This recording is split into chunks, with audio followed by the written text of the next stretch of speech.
السلام علیکم ورحمۃ اللہ وبرکاتہ۔ آج رمضان کا دوسرا روزہ ہے اور ہم سب کو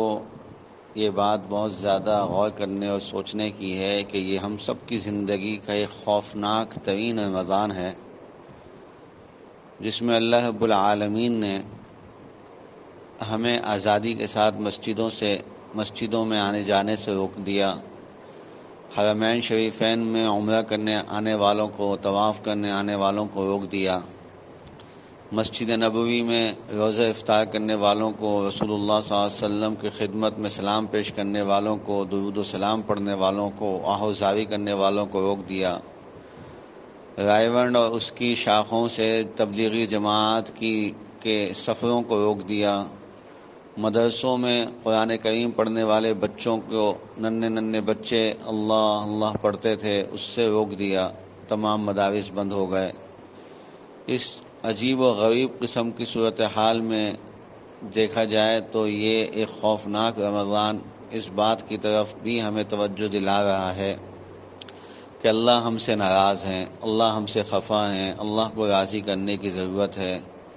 اور اللہ رب کریم کو راضی کرنے کے لیے اللہ نے ہر ایک کو روک کے، ساری دنیا کے مسلمانوں کو ساری دنیا کی مسجدوں سے روک کر یہ بتا دیا کہ ایسا نہیں ہے کہ تم اجتماعی عبادات میں آؤ گے اور بس اجتماع کے ذریعے سے سارے دعائیں مانگ لو گے تو قبول ہو جائیں گی اور بات بن جائے گی۔ نہیں، تم میں سے ایک ایک گناہ گار ہے، ایک ایک کو توبہ کرنے کی ضرورت ہے۔ لیکن افسوس اور صد افسوس، آج بھی اور اب بھی ہم مسلمان اس چکر میں پڑے ہوئے ہیں کہ یہ جو مصیبتیں آتی ہیں یہ فحاشی اور عریانی کی وجہ سے آتی ہیں،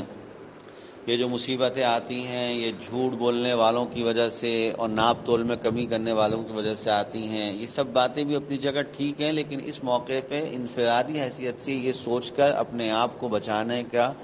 بہت خطرناک عمل چل رہا ہے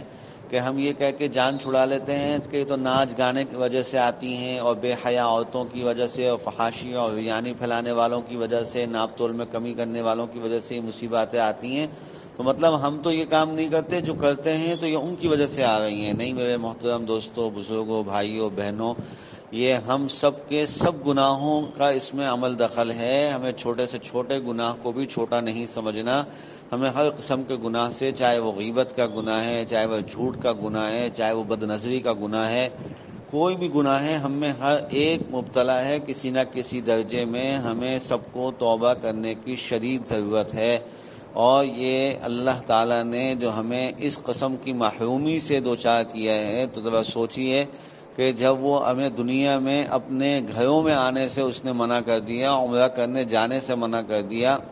بیت اللہ کا طواف اور روضہ اقدس کی حاضری سے ہمیں اس نے فی الوقت منع کیا، ہمارے گناہوں کی نحوست ہے۔ قرآن کریم میں جا بجا اللہ کہتے ہیں کہ تم پر جو مصائب و مشکلات آتی ہیں یہ تمہارے گناہوں کی نحوستیں ہوتی ہیں۔ تو جب اس نے یہاں ہمیں روک دیا تو روضہ اقدس پہ حاضری سے روک دیا، تو حوض کوثر پہ وہ کیسے حاضری دیں گے، حاضری کی ہمیں اجازت دیں گے؟ وہ ہمیں جنت میں کیسے، جب اس نے اپنے گھروں میں آنے سے روک دیا تو جنت تو اس کا سب سے اہم گھر ہے، وہ وہاں ہمیں جنت کی حاضری کی کیسے توفیق دیں گے؟ اس لیے ہم میں سے ہر ایک کو اٹھتے بیٹھتے صبح شام لا الہ الا انت سبحانک انی کنت من الظالمین کا ورد کرنا چاہیے، استغفر اللہ ربی من کل ذنب واتوب الیہ کو پڑھنا چاہیے، اللہ سے توبہ کہنا چاہیے، یا غفار، یا غفور، یا رحمان، یا رحیم، یہ الفاظ زیادہ سے زیادہ کثرت سے پڑھنے کی ضرورت ہے، پڑھنے چاہیے۔ اللہ تعالی ہم سب کو توفیق عطا فرمائے۔ السلام علیکم ورحمۃ اللہ۔